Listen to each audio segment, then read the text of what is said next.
Good day, dear friend. Welcome, welcome. Friday. It's Friday. It's noontime on Friday, and we are still, most of us, remembering what a tremendous evening it was last night when Candace Owens graced the portals of our meager show, our family, our little abode, our hut, our hovel, our lean to, and graced the portals with her grace, tad redundant, but nonetheless sincere. And it was absolutely one for the ages. And I say to you, my friends, we have a lot to discuss regarding that and others, piggybacking on where we are, where we're going, what the latest aspects of this world of ours is. But as usual, my friends, as we discuss the travails and the horrors of the world as we know it, there insists upon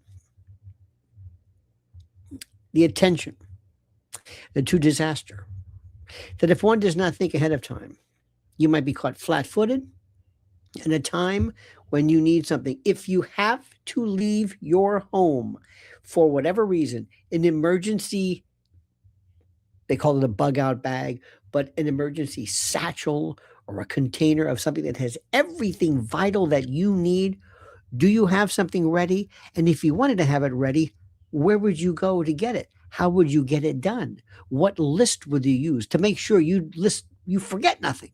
Wow. We've taken the liberty of correcting that problem and preparing this for you from our good friends. So listen carefully. When disaster hits, you don't rise to the occasion. You fall back on what you already prepared. Wildfires, floods, hurricanes, tornadoes, blackouts, EMP and grid attacks, riots, disaster. Get it? And when the warning comes, there's no time to search for flashlights or bottled water or first aid supplies while your family waits at the door. That's why My Patriot Supply created the fully stocked bug out bag. You've got to get this. It's a rugged, grab and go tactical backpack packed with 60 emergency essentials, including food, water, shelter, fire, starting tools, lighting, first aid, and more. Everything is already packed and ready right out of the box. Keep one in your car, your home, your RV, your office, your cabin, because emergencies never make appointments. And right now, you can get $100 off plus free shipping for a limited time. So act now. There will be no special invitation in life. Disaster always comes unannounced. Get prepared now. Go to preparewithlionel.com. That's preparewithlionel.com and click the link today. Indeed, my friends. By the by, before we begin today's discussion, let me bring this to your attention. Our good friend Kay Ray says, hello from Nashville, Tennessee. My brother wrecked his motorcycle, so we are stuck at the hospital watching. Our thoughts and prayers to you, energy from all of your friends and family here at the Nation, at the Conspiratorium, at the Clarity. We wish you a quick and speedy recovery, and may any bumps and bruises be merely transitory and nothing permanent. And I do believe sometimes that the collective energy that's sometimes called prayer means something. You may not be able to prove it in terms of a monitoring device, but I think experiential fact and common sense will show you that it is true. I want to mention something very quickly about last night. Before we did this, it was so funny during the course of this. I talked to her great producer, Skylar, and he was saying, listen, we're running a little late, believe it or not. Everybody's kids are sick. We're sick. Everybody's sick. I said, take it easy. They were so apologetic. I said, what are you apologizing to me for? You take your time. This is the hottest show ever, and we will accommodate. But they acted as though they were inconveniencing me. This is the attitude, and I'm never going to tell you something that's not true. But their attitude was so accommodating. Second, when we came on, I asked Candace two questions. How long? She said about 45 minutes or so. I think we went a little 50 or so. Anyway, close. I said, "Then anything you don't want to talk about? Is there anything you don't want to talk about?" So how many guys? She said, no, nothing. Absolutely, positively, nothing. Nothing happened. Nothing that she would just not speak about. So we will talk about that. I want to talk about the Tyler Robinson hearing today. These hearings are so, I don't want to say they're unimportant, but when I read the how do I say this? When I read the Fox News headings and others, they're mislead. Death penalty not taken off. Death penalty goes through. Wait a minute. They were suggesting, should they forego, should they forbid, should they prevent the death penalty against Tyler Robinson because of an alleged gag order violation? Of course not. That doesn't mean anything. We haven't even had a preliminary hearing yet. We haven't even had an arraignment. There's nothing. This is so prefatory. Let me tell you what's very interesting about this. And I love the stuff that people are saying. I love this. Because you were arrested, you're being held. And you can be held for the time being. Obviously, there's a certain amount of time that you have in which you must charge somebody with something. Normally, it's X amount of days after you're taken into custody. Could be 6 months, could be 90 days, whatever it is, whatever the Utah case is. You can't hold somebody indefinitely. You can't keep them locked up and say, we're going to get to that preliminary hearing one of these days, or maybe we'll impanel a grand jury. I don't know, but you just sit tight. No, that's not going to happen. But they haven't in any way expired that. And it has been, so we're looking at 9 months here, so they better do something. It may have even been waived, speedy trial in essence. But this is still preliminary. The other day they said, Lance Twiggs will not be cross-examined. There's no cross-examination for the preliminary hearing. Yes, but not for the trial.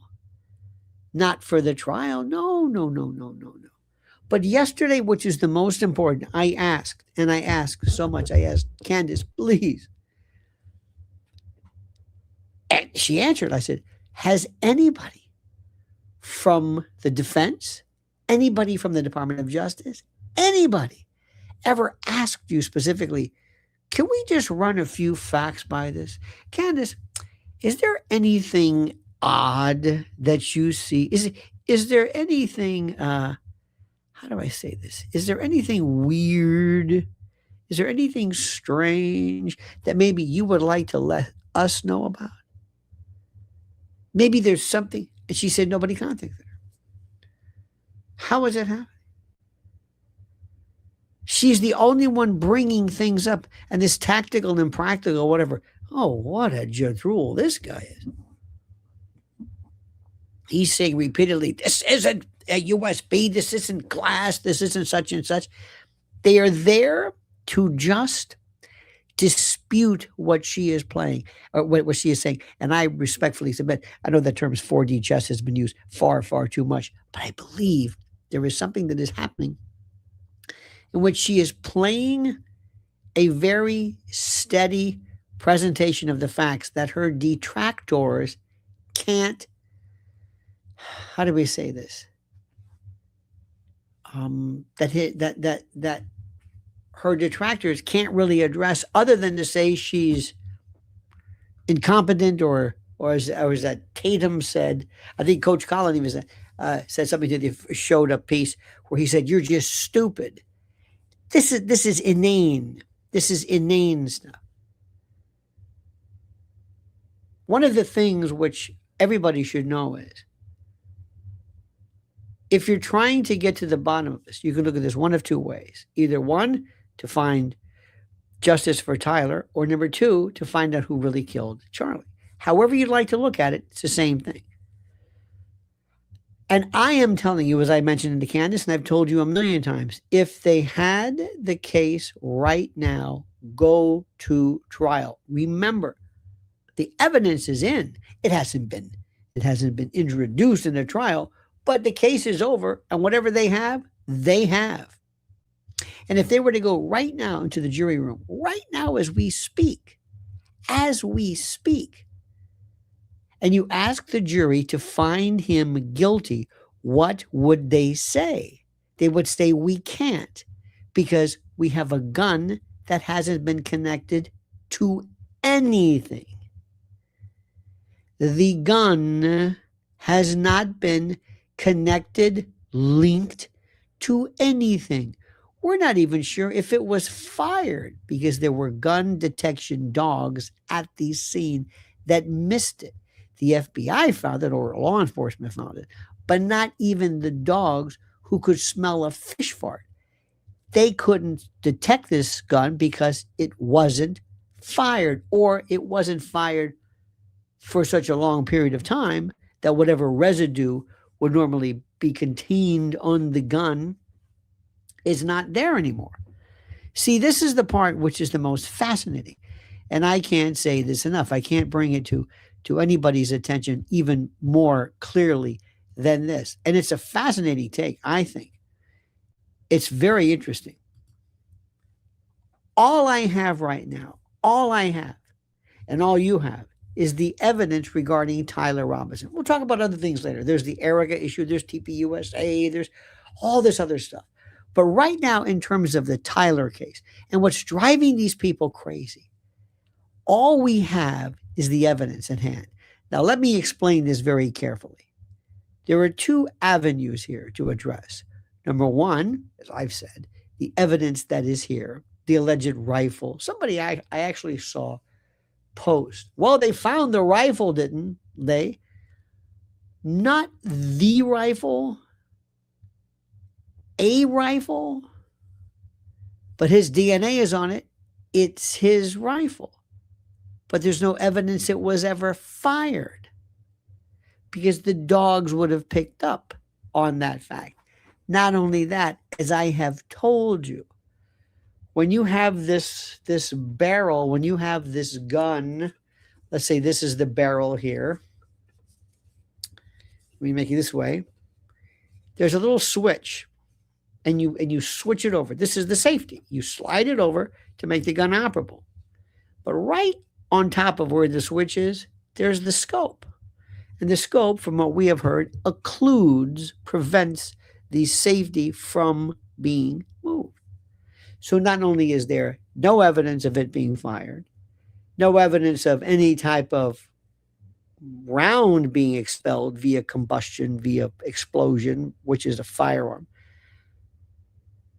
We're not even sure, or nobody can understand how it could have even been fired in this situation. Now, remember, the rifle was taken apart, supposedly put back together. We can get, you don't even have to worry about that.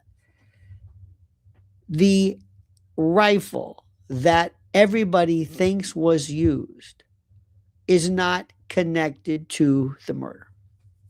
The rifle, as everybody considers to have been used, is not connected to the murder or to Charlie or anything else.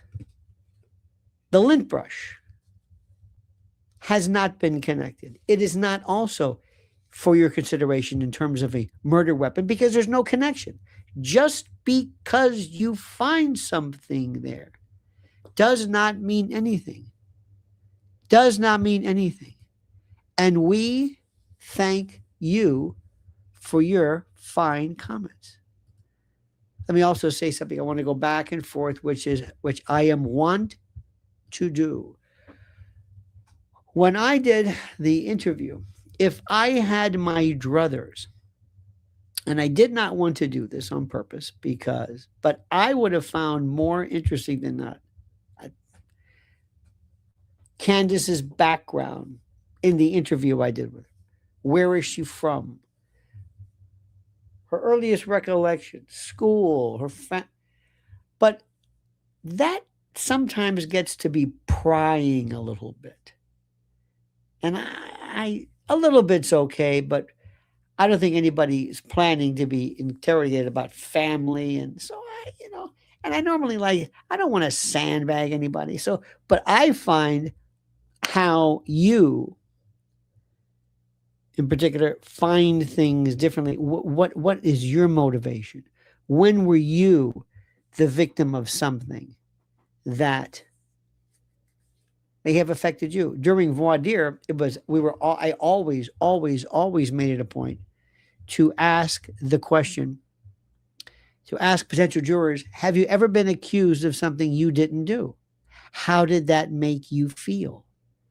And it set the tone. How did that make you feel when you were accused of something you didn't do? It's daunting. It's very frustrating. And that's the purpose of this as well. So, going back to what I was saying, there's two aspects of this. One, the issue of the facts and the evidence at hand. Do they in any way show or prove that Tyler Robinson killed Candace Owens? This is great, by the way. This is just murder mystery stuff.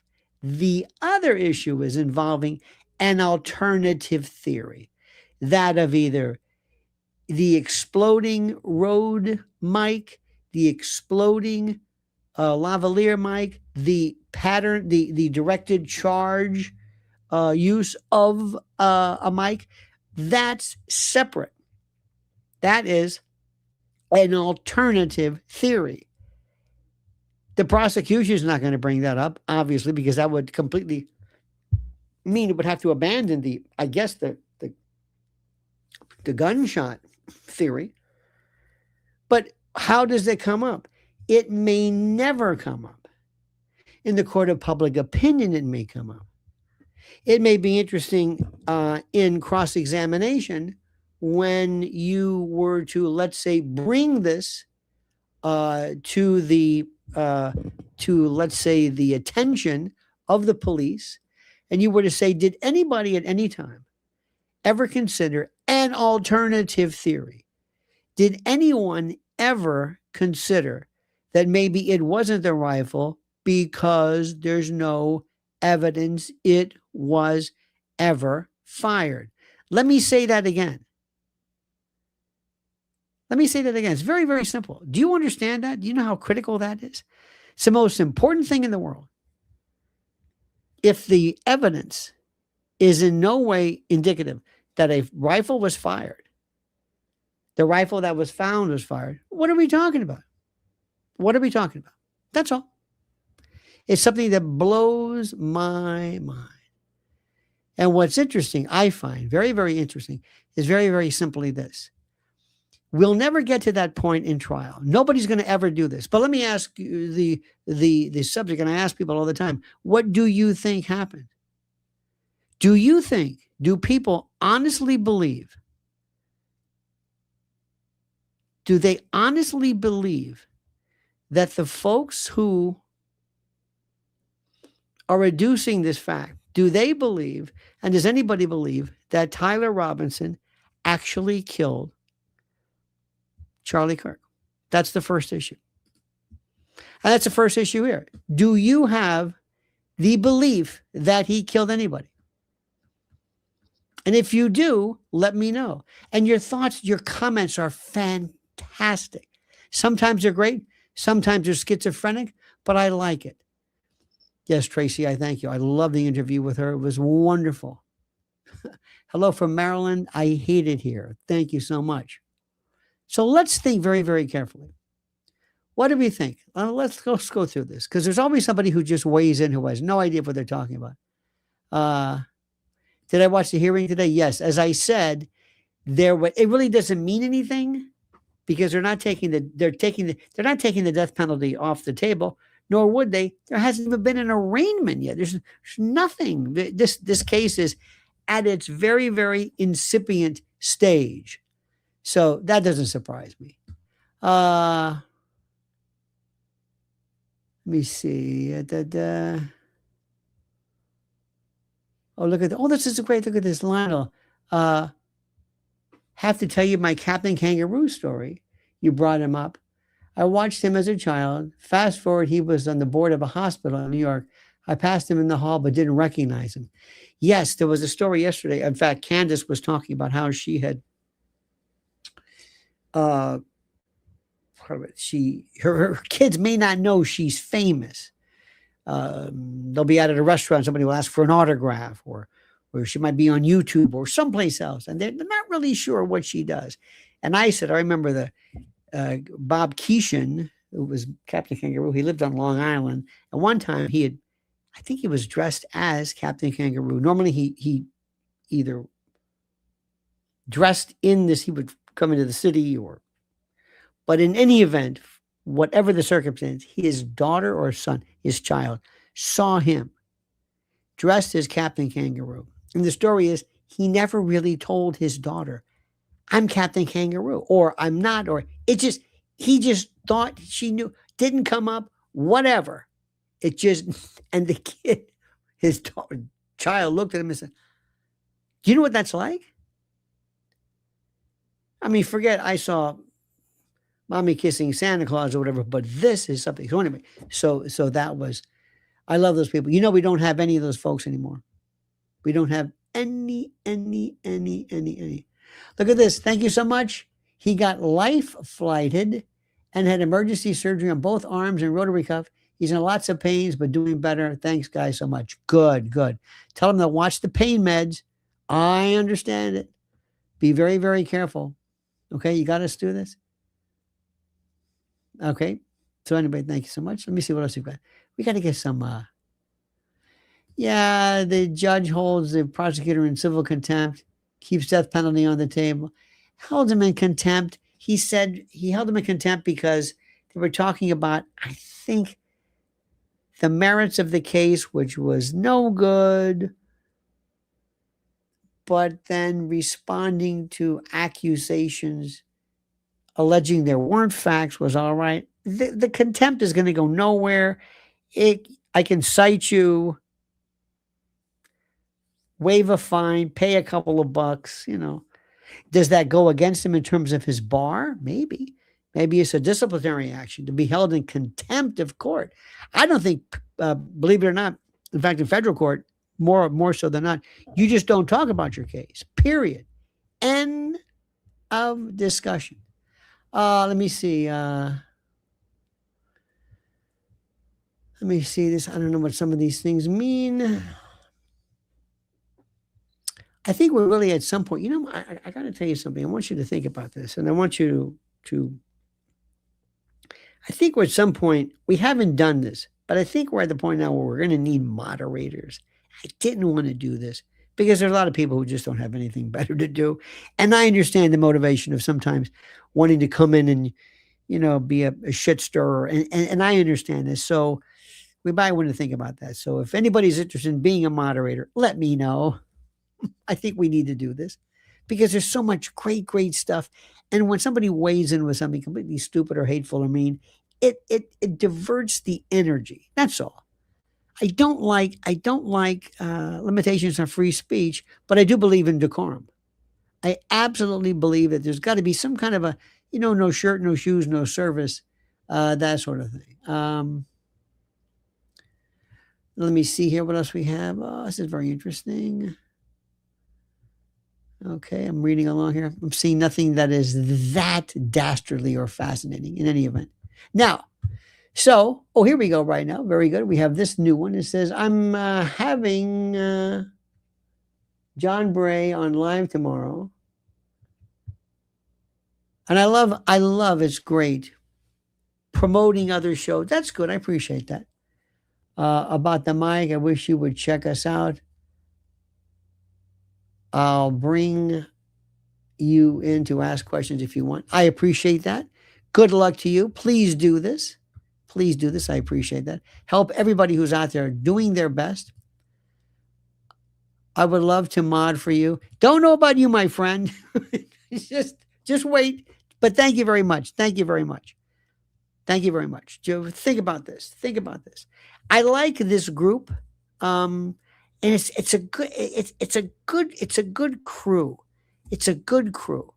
And I just don't want somebody ever being at a point where where we create a monster or a gatekeeper. I tolerate a lot of stuff. And like I said, only if it impedes, if it gets to be a problem. People have the right to say some pretty stupid, crazy, dumb stuff. That's why I'm having a big problem with this notion of this congressman who was thrown out of a coffee shop in Brooklyn because of his ideas, his votes, his attitude regarding what they consider to be genocide and the like. Something to me says, that's your place. And if you don't like people, that's your option. However, what's the difference between not liking somebody because of what they think politically and what their race is?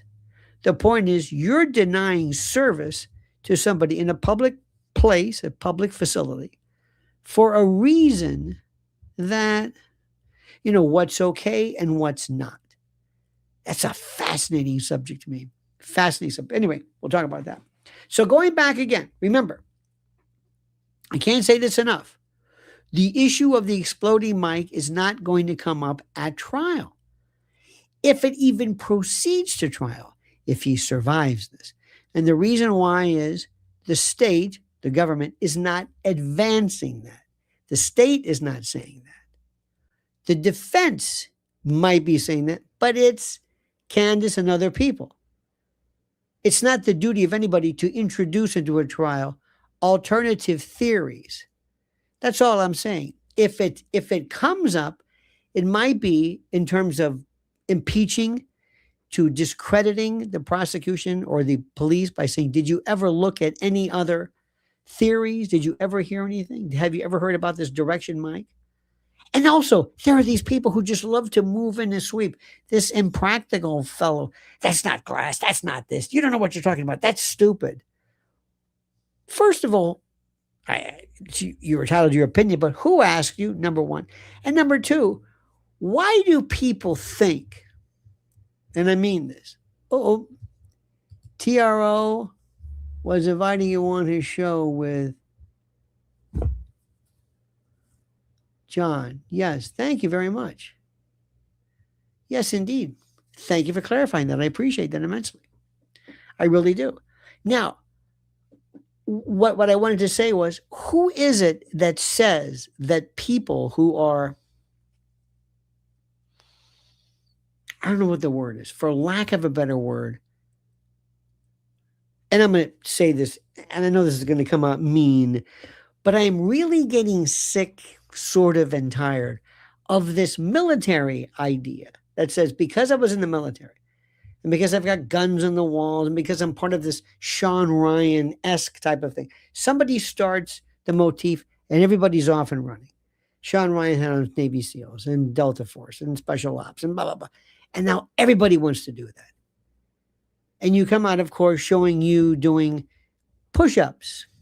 Remember that guy, Zacco, Mako, always lifting weights, always doing his thing. I was a Navy SEAL, and somehow, and I mean this with all due respect, and I swear to God, I mean this with all due respect, your military experience doesn't entitle you to opine about, I mean, you can opine about anything if you want, but it doesn't make you an expert in everything just because you were an expert involving, weapons and the like. If it's war, that's great. If it's war stories, that's great. If that's it. But you got to know when to stop. And sometimes the question that I would have to say is to Impractical or whoever it is, why are you so wedded to a story? And this is a story, and also that Tatum feller. Why are you so wedded to a story involving a gun, a rifle, that isn't linked to the murder? Let me say that again. How do you do this? How do you do this?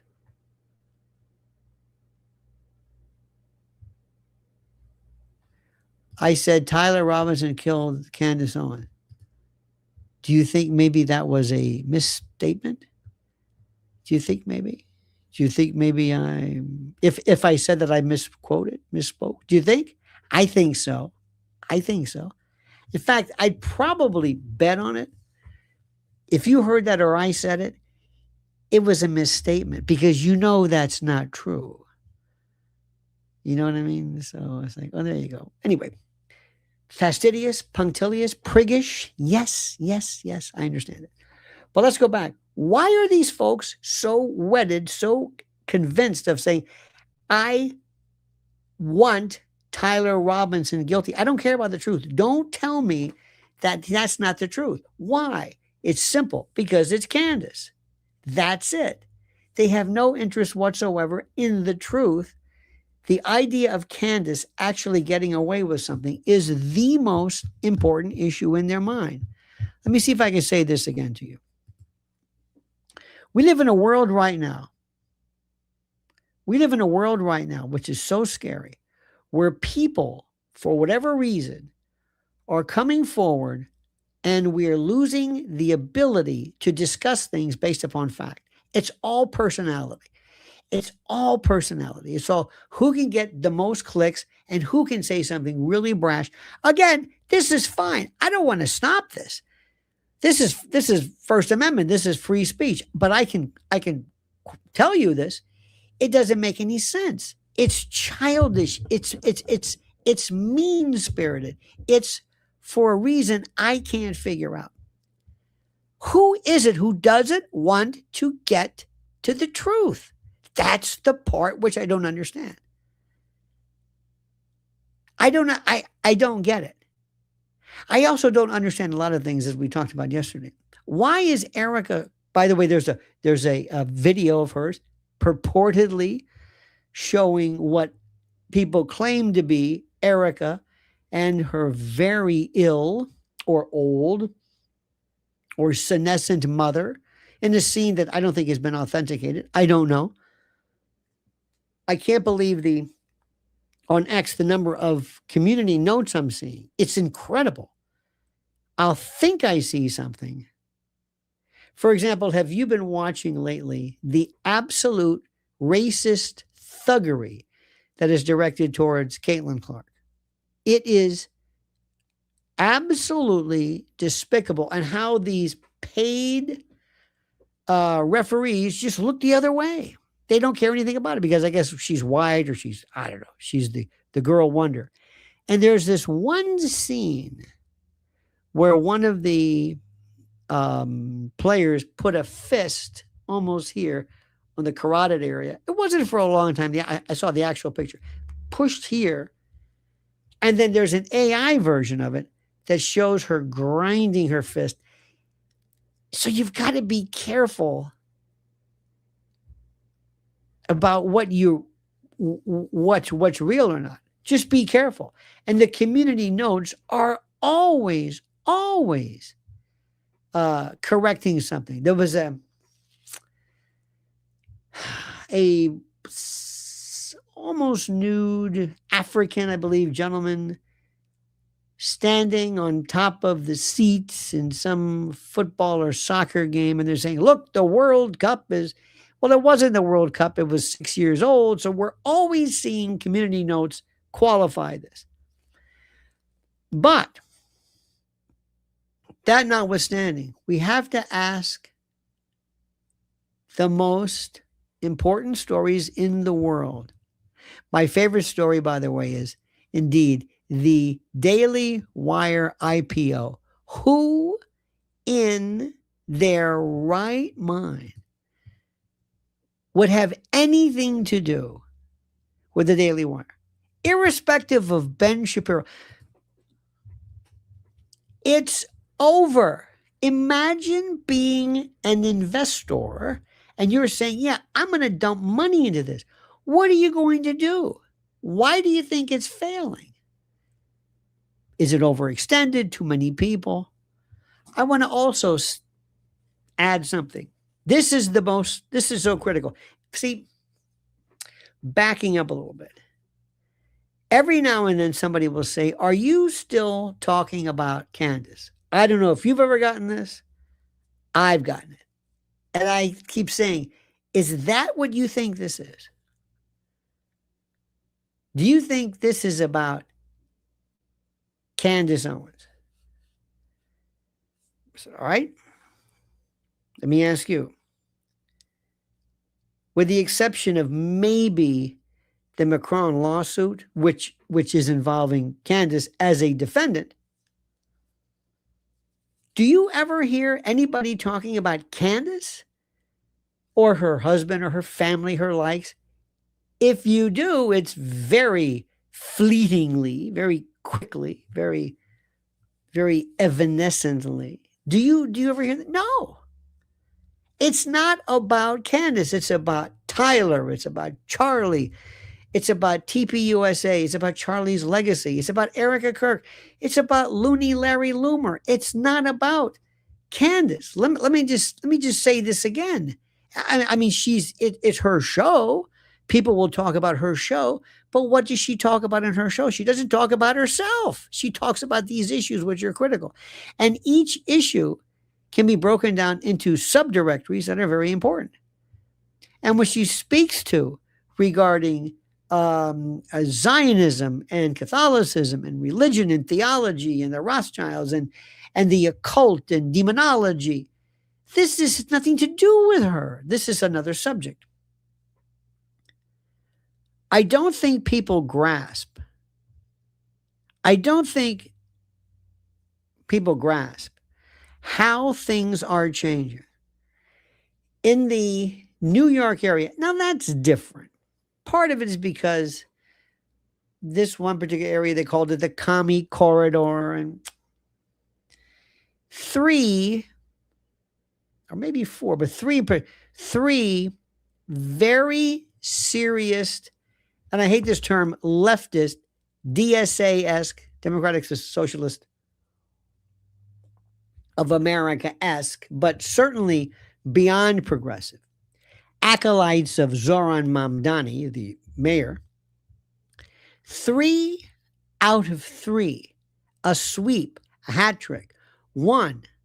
And there is a new group of people, a new Democrat, a new political allegiance that absolutely positively has nothing to do, hear me out, with the Democratic Party. You understand what I'm saying? There is a chasm, a schism, there is a collapse, there is a fracture in the Democratic Party. You've got the Nancy Pelosi groups, and they put up this absolute tweaking lunatic by the name of Jack Schlossberg, this Kennedy. This kid's got so many problems, it's not even funny. And that mushmouth Caroline, he had nothing to say. Nothing to say. They thought, hey, we'll throw up a Kennedy because people love Kennedys. No, they don't. So he came in dead last. The person who came in second, by the way, is a fellow named Alex Boris, who, keep an eye on him. He is one of the most sensible Democrats of them all. And he spoke about AI. We'll talk about that later.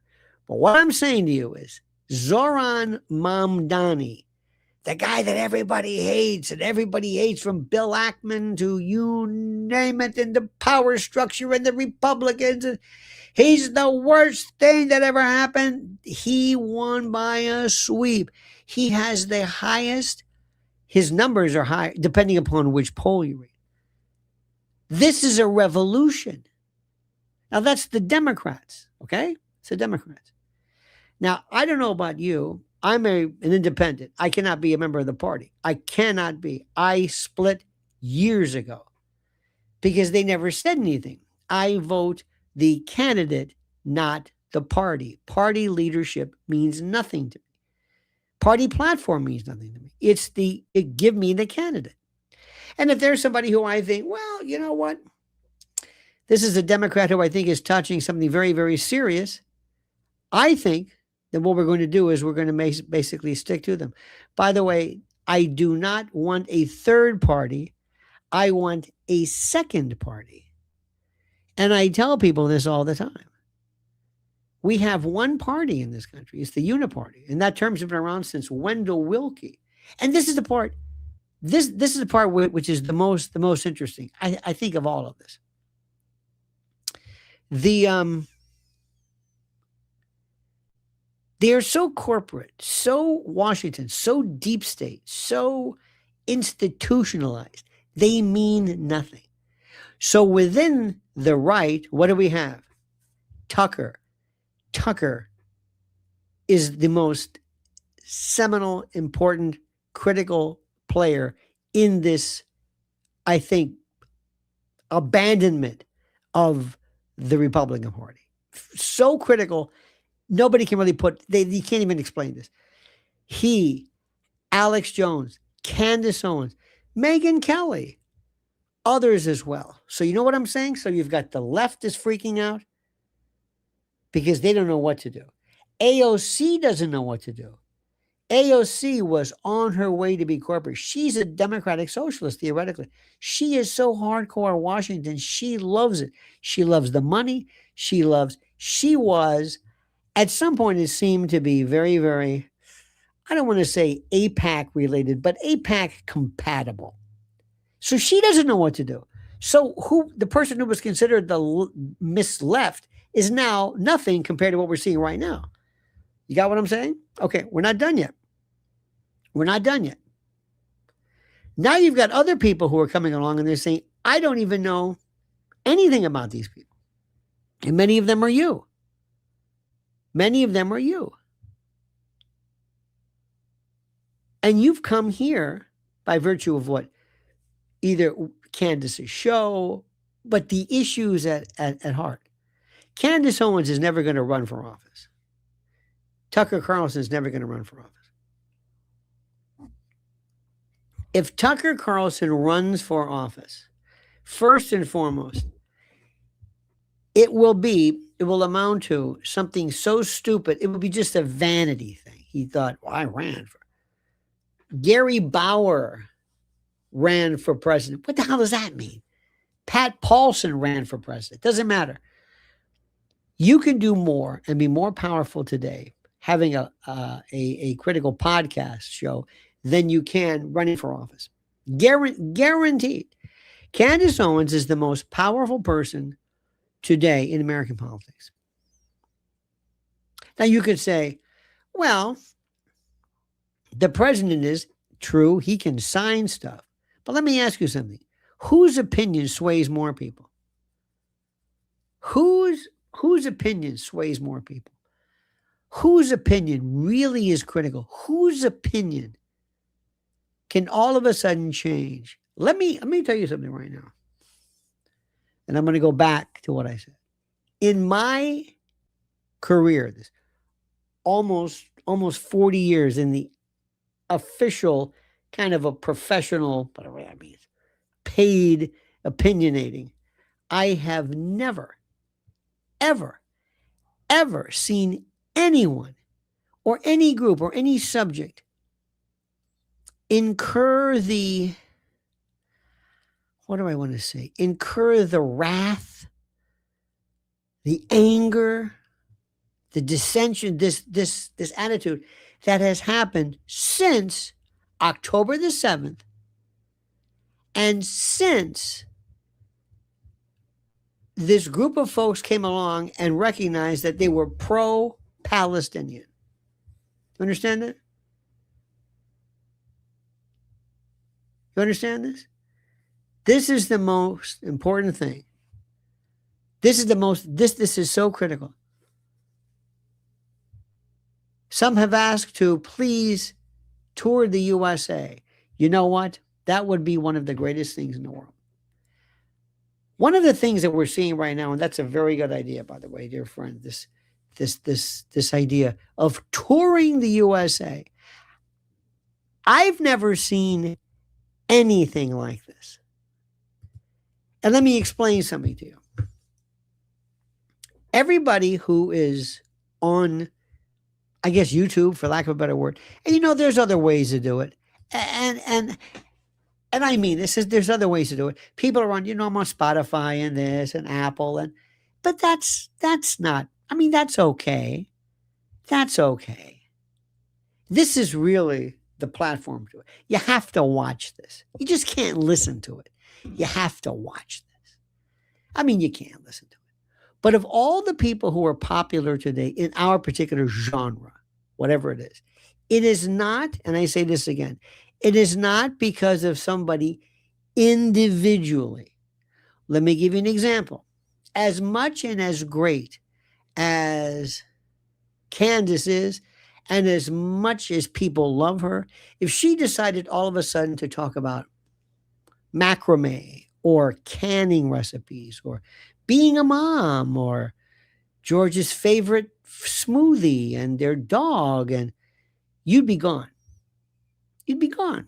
You would say, that's wonderful, but that's not what I'm here for. That's good, but that's not what I'm here for. But wait a minute.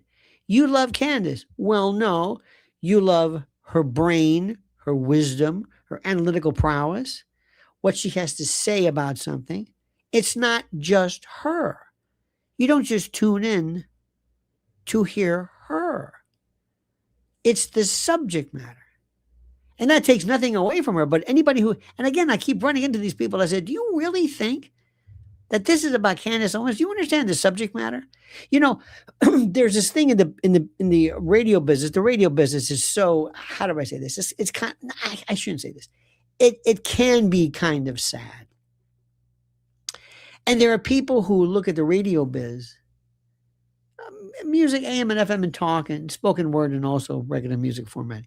But they look at it like the way people look at Fox News. Fox News is from the days of Reagan and Roger Ailes and Rush, and God bless Rush, but this was 1985. It's a different story now. It's a completely different story.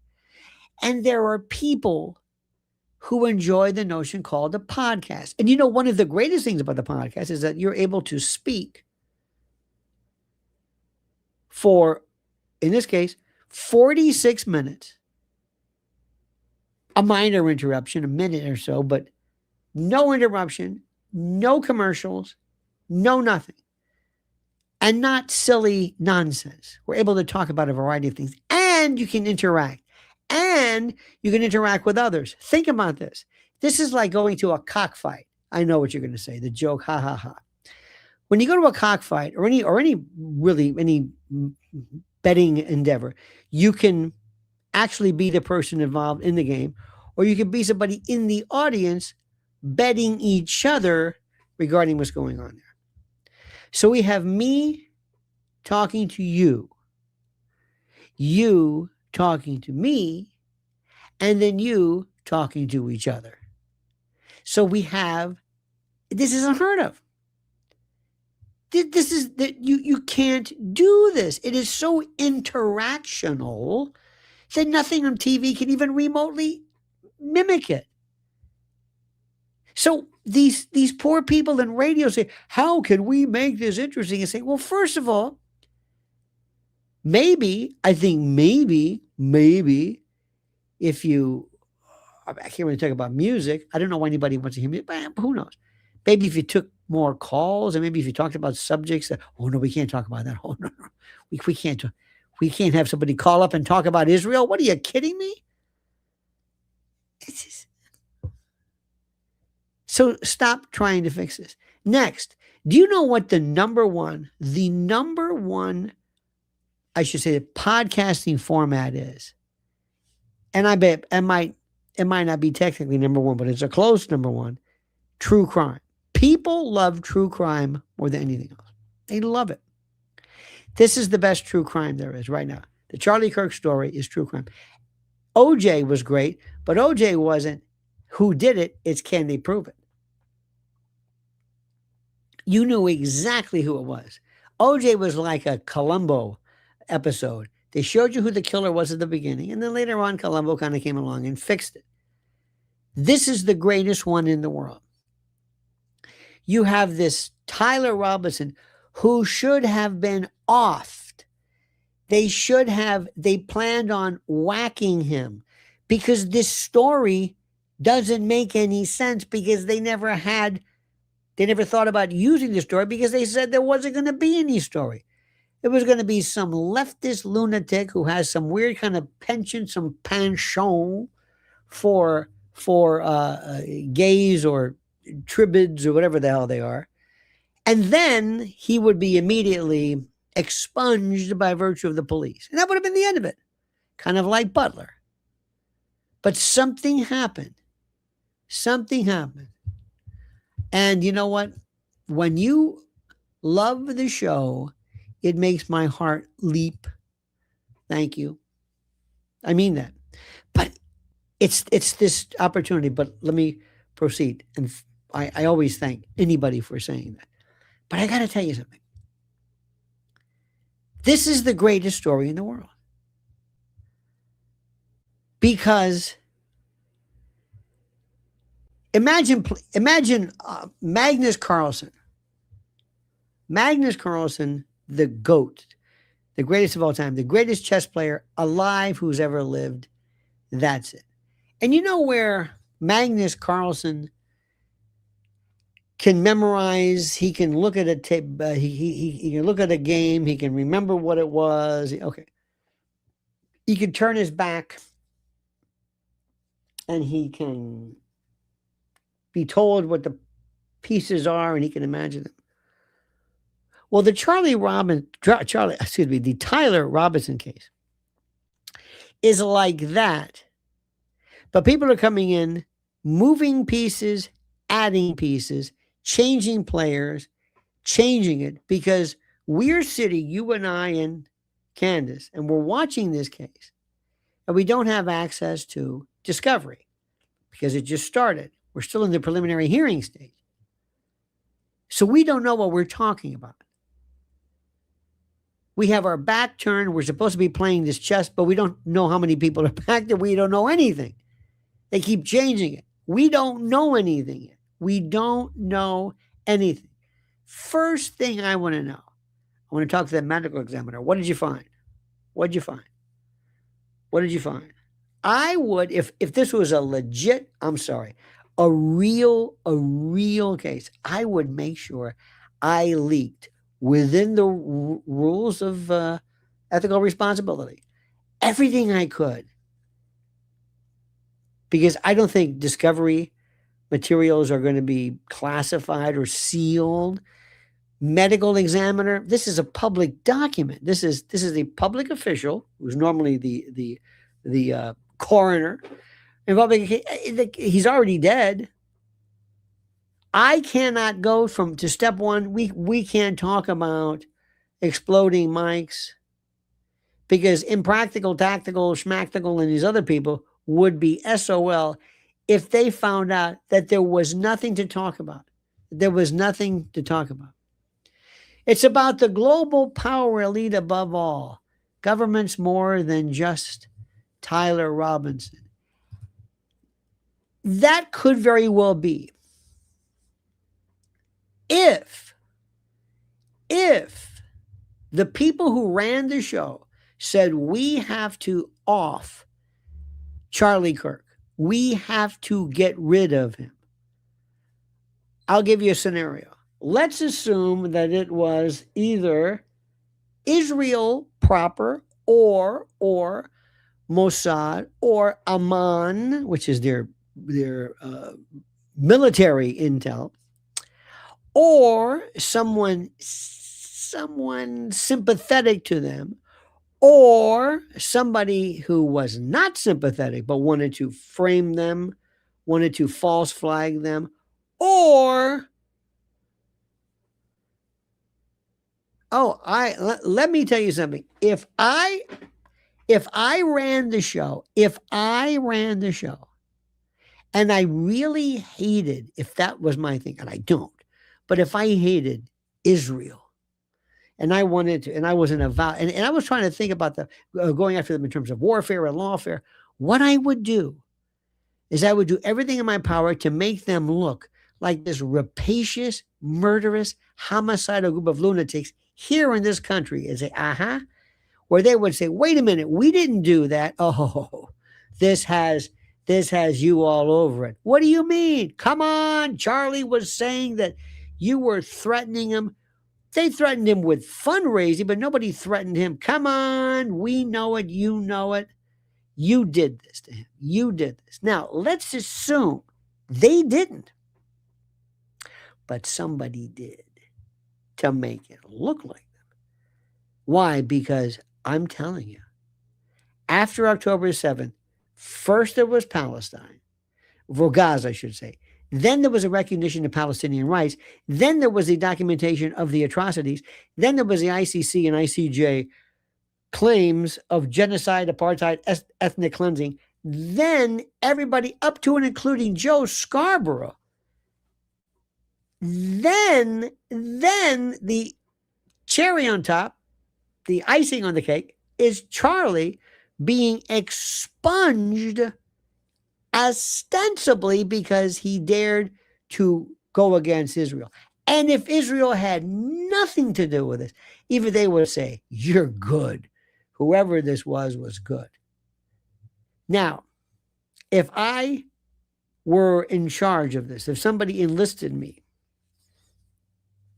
because I'm not a killer, but I think like one. And if somebody came to me and said, okay, listen, if crazy is hypothetically, if BB said, got to get rid of this guy, what do you think? I said, first of all, you got to ask yourself, why are you doing this? You're going to martyr him. Why are you doing this? What do you think he's doing to you that can't be undone or that's not already being done? And what do you think is worth taking the risk that it all flies back in your face? Why do you want to do this? Okay, let's assume, again, this is all arguendo. This is all hypothetical. If BB or whoever it was, but again, I'm just telling you, said, no, you don't understand. We want him gone. Okay. Then we'll make him disappear, but it'll be kind of mundane. It may look, believe it or not, like a hit and run. It might be an accident. It might be a robbery. It might be just an unknown. The other angle says, no, that's not the way we do things. We want this to be absolutely over the top, grandstanding, Hollywood, Born Identity. I mean, big stuff. We want it to look like we did with Epstein.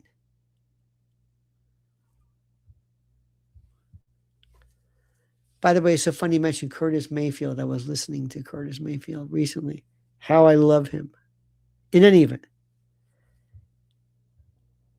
Now, your argument is that people today don't just want to off people. They want a production. Case in point, Jeffrey Epstein. Jeffrey Epstein could have been removed so fast, you would have never heard about him. The news would have been, today, New York financier Jeffrey Epstein has disappeared, or his body washed up in St. Bart's, or whoever the hell it is. You know what people would say? Who? Jeffrey Epstein. Who? You know, the financier, the guy. Who? You know, Les Wexner. Who's that? Well, it's Victoria's Secret. Who? Well, he worked at Dalton. He was a who? Well, Bill Barr's father hired him. Who? Nobody would know anything. Nothing. That's what I would have done. End of problem. But that's not what somebody wanted. No, they wanted to wait until he gets into a federal, not a state, not a city, not some lockup, but federal, under federal control. They wanted him offed in the most and they wanted to put him in a cell with this roided out cop killer. Excuse me, this was killer cop, I should say, who was on death row. He faces a death penalty for killing drug people, and had roughed him up before, and suddenly he's moved right after Charlie's kind of sort of dead, and he doesn't face a death penalty anymore. Now, anybody else would say, if they wanted to pursue this, they would say that guy killed him, and his payment was basically, you don't face a death penalty, because he would have had. Now, how can you not escape that? How can you not come to that possibility? All that could have been eliminated had you just do what I did. He just doesn't show up. He's just gone. Period. End of discussion. Did you ever see that movie? Is it The Bag Man? George Clooney, he plays a lawyer. and this hit team comes in. Did you ever see this? Oh, I love speaking openly regarding this, and I thank you for noticing this. Do you remember this movie? These two guys show up. These are the assassins. And Tom Wilkinson or something, I think he's the lawyer. And they come in right away. They kind of zap him. They kind of knock him out. They give him, they pull his socks off. They inject in his, between his toes, some drug which kills him, knocks him out. And they mimic this perfect kind of a heart attack. You've got to see this. The procedure is beautiful. I mean, it's really, really good. Nothing messy, nothing sloppy, nothing whatever. But that's not what happened in the case of Epstein. They wanted it to be grandiose. In the case of Epstein, and this is what's so important, the two pieces of evidence, and I mentioned this very briefly, I don't want to get too much into it, which everybody says is the fact that the hyoid bone and the thyroid cartilage were both fractured. The hyoid bone is the only bone not attached to anything. It's kind of like floating. And go under, put your hand on your finger under your mandible, under your jaw, and go straight back. That's where it is. Straight back underneath your jaw. And the only way you can normally crack it, shatter it, fracture it, is with a like a clothesline or a chop or some accident. It's really tough. I mean, it's really hard. But using ligature, regular cloth, some kind of a suspension, and merely, dropping or whatever is not going to do it. Not only that, the thyroid cartilage, both of those are indicative of homicide. Anterior to posterior compression, choking, not a carotid restraint, choking. Okay? Larynx, windpipe. This is axiomatic. Absolutely. People have these crazy ideas of, I don't go into detail about means of elimination via suspension. They always look for this, that the hangman's shattered fracture. You don't need any of that. Remember Loren? What is your name? Loren. This was tragic case. This was Mick Jagger's girlfriend. She just eliminated herself by a little bit of a ligature on a doorknob or something. Very, very simple. Asphyxia. Remember David Carradine? Remember Michael Hutchins? People who involved themselves in that erotic asphyxia where they would wrap something around their neck, and at the time of, they would use a suspension or use a pressure, and at the time of either orgasm, they would let this ligature loose, so you would have the combination of not only ejaculation, but you would have this rush of the blood back into the head. I mean, the problem was if you miscalculated the amount of time, as in the case, they believe, of David Carradine, Michael Hutchins, and others. But there's no broken neck or any of that stuff. Nothing. Jack Nicholson. You don't need, there's this, have you ever seen they should show this in Iran. Remember this years ago? You would see this, it would have these tanks. You're welcome. And at the end of the turret, there would be somebody, and the tank would have the noose, and the tank would just raise. And there'd be some, kicking, which is more automatic reflex. And then there was nothing fractured. There was nothing broken. There was not. So we come up with all these things in life and in movies, and when it comes to any kind of homicide investigation, it comes down to it's very technical. It's really almost like math and medicine and chemistry. It has nothing really to do with what people do. Who did what? That's the motivation. The motivation why somebody was offed is important politically, but not necessarily in terms of a court of law. And someone says, I'm going to super chat that everyone's live so we can get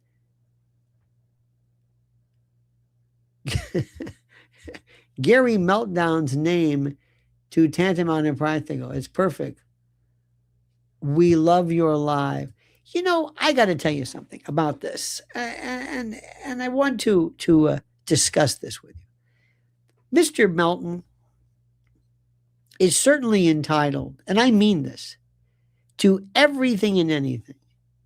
I love, and I'm sorry to say this, I love when somebody comes along and provides another way of looking at something, which is almost, sad to say, even crazy, even stupid, even insane. That's what makes this country great.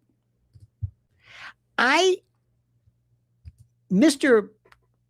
Tantamount, Paramount, Impractical, whatever it is, he has done more to make me say, no, that's not it. This Brandon Tatum in this ridiculous explanation, I think Coach Collin brought it up, had me. His theory makes no sense. We need people like that. We need them. And like I told you before, when it comes to somebody, if you understand and accept the basic premise of what we are alleging, A, that Tyler Robinson did not do anything. B, whoever was responsible for the dispatch of Charlie did not use any rifle and appears to have used something which is atypical. And if it is atypical, because this could not have been a 30-06 round or any other round for that matter, because there would have been exit wounds and everything else. But because there is something atypical, you have to think outside the box. So consequently, you're not going to look for bullet fragments and shell casings. You're going to look for perhaps exploding microphones or exploding pieces of glass or something different, because, going back to what I said, Charlie was not removed by virtue of this conventional means of elimination. So you have to go elsewhere. You have to. If you believed that JFK was not eliminated by Lee Harvey Oswald, you had to go, obviously, elsewhere. You had to go elsewhere. And if you went elsewhere, you're going to involve people like CIA, military, paramilitary, law enforcement. You're going to have to, by necessity. It's not that you're a conspiracy theorist, but who else is going to do it? Nobody ever suggests it wasn't Lee Harvey Oswald. It was another lone gunman who very, very propitiously happened upon this. So there's nothing crazy. I don't think Candace or you or I go for the wild conspiracy theory first. We just know that it's not Tyler. Again, the gun is not linked to anything, and there's no confession. There's no confession. That is the worst confession I've ever seen. And by the way, whatever that is, I can't even think it can be authenticated. Let me ask you a question. Let's assume, God forbid, you or somebody you love is found unalived, as they say, at the scene. And there's a note. There's a note. I couldn't take it anymore. Blah, blah, blah, blah, blah. How do I introduce that note into court? And how about I even use it, by the way, prior to that, but even as a good police officer, I would have to authenticate it. The first question is, and we don't really write anymore, but I don't know about you, but you probably know, can you imagine your parents writing? Can you see your parents, your mother and your father's signature? I can. I can see it. I can identify it a mile away. We don't really do that anymore, but so you need at least somebody to sit there and say, that's not her writing. That's not her writing. Right. Well, she also misspelled her daughter's name. So you need to authenticate it. And if you can't authenticate it, then you take this note and you throw it away. So we have supposedly this Discord message, which, according to the incredible work of our brother Baron Coleman, this was made after he was Mirandized, and this Discord message was made ostensibly after he was in police custody, after he after he refused to talk to police. He's on Discord yammering away. Number two, there are these stories. There was something that was left, I think, under the keyboard, and there was something that was made either as a text message. That also has to be authenticated. And if you look at it and you think, why is all of a sudden he so punctilious about grammar and words and commas and vehicle? He didn't write this. He never spoke like that. Nobody even thought about it. Nobody even thought about it. This is not even an admission. And by the way, it's the most piss poor admission. I did it. I pulled the trigger. I am responsible for unaliving him. I'm glad. Not, I hated him. Or I was there. Or it's me. It's like, close. You know what I mean? I'm not sure. You know, like if you confront a spouse, are you having an affair with whatever? I was there. Wait a minute, that's not it. You know, I wanted to. That's not good, but that's still not it. In life, most of the time, admissions and confessions, by the way, are not questionable. By the way, there's a difference between an admission and a confession, and we're not even going to worry about it. They're both pretty much practically the same. They're never equivocal. We never sit back and say, what did he mean? No, it's clear. So forget the admission. So you have no gun and no admission beyond a reasonable doubt. And we still haven't heard from Tyler. We still haven't heard from him. What's he going to say? We still don't know what's in the neck after it was dissected. We don't know anything. So my friends, let me just tell you something. We're going to pursue this, not because it is Candace. By the way, did you hear yesterday when she was talking about Charlie, about how great he was and what he was like, sense of humor and smart, and it was eerie. Don't ever forget what they did to him. I'm not. It's not about Candace. Remember what they said, what Michael Corleone said? It's personal, Sonny. No, it's business. Well, they said, it perturbs me that whenever I see Erika Kirk's face or hear her voice, I feel a visceral and violent reaction in the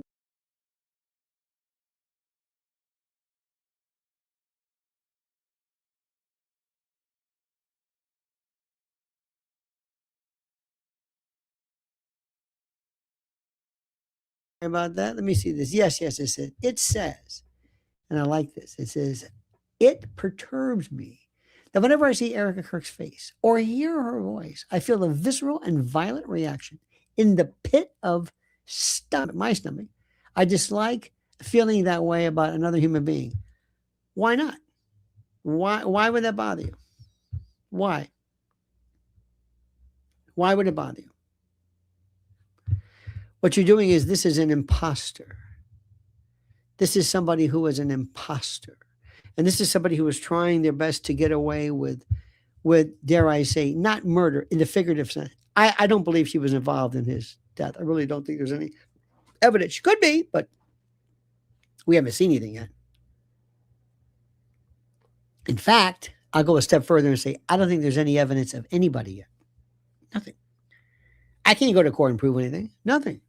I can suspect people who might have benefited, somebody who might have been happy, a lot of stuff. But prove it? No. And don't feel bad about that. Don't feel bad. Our job is twofold. Number one, you got to get Tyler acquitted, because if Tyler is not acquitted, that means you're going to convict him and everything stops. I'm going to say, no, your suspect didn't do it. Now let's get to who did it. Then we go to step two. So Tyler being acquitted is a critical part of this, because people have got to know he didn't do this. And I don't have anything. If he did it, fine. I don't care. But the evidence doesn't add up. And I thought at first he did it. Just like I thought, and you probably did it first. When you first met Erika Kirk, you probably thought, it's kind of a sad case. That's not the way that is. My friends, I thank you beyond and to the exclusion of every reasonable doubt. Indeed. A couple of things here first. First, thank you so much. Follow Mrs. L at Lynn's Warrior. She has such great, great stuff. She's on the phone. You should see all day long at Lynn's Warrior. She was on a Zoom call. She's on with this senator's office. It's all she talks about. And she brings you up to speed regarding stopping predation of children, but also trying to deal with the biggest instigators. Well, the biggest roadblock sometimes is Congress and politics itself. So please follow her at Lynn's Warriors on YouTube. It means so much to us. I appreciate it. Lynn's Warriors. Also, make sure that you like this video, subscribe to the channel. Thank you so much for paying attention. Thank you for your focus. Thank you for everything. Thank you for making yesterday such a great, it was great. Not that Candace needed our approbation, but it was such a great reaction. And she is so just, oh, she's a doll. So thank you for that. Also, make sure you are subscribed to Lionel Nation, because sometimes people are unsubscribed, we found out, interestingly enough. And make sure you hit that little bell so that you are always aware of new streams, live streams, and new drops. I've got some coming up later today, which is going to be important. It's going to be very, very critical.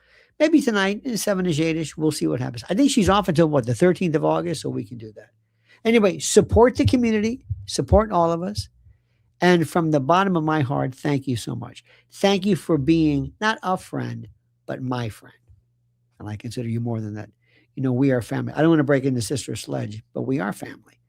And I could not be more sincere. In any event, thank you, my friends. See you later. Thanks for being with us. And don't forget, the monkey's dead. The show's over. Sue you. Da-da.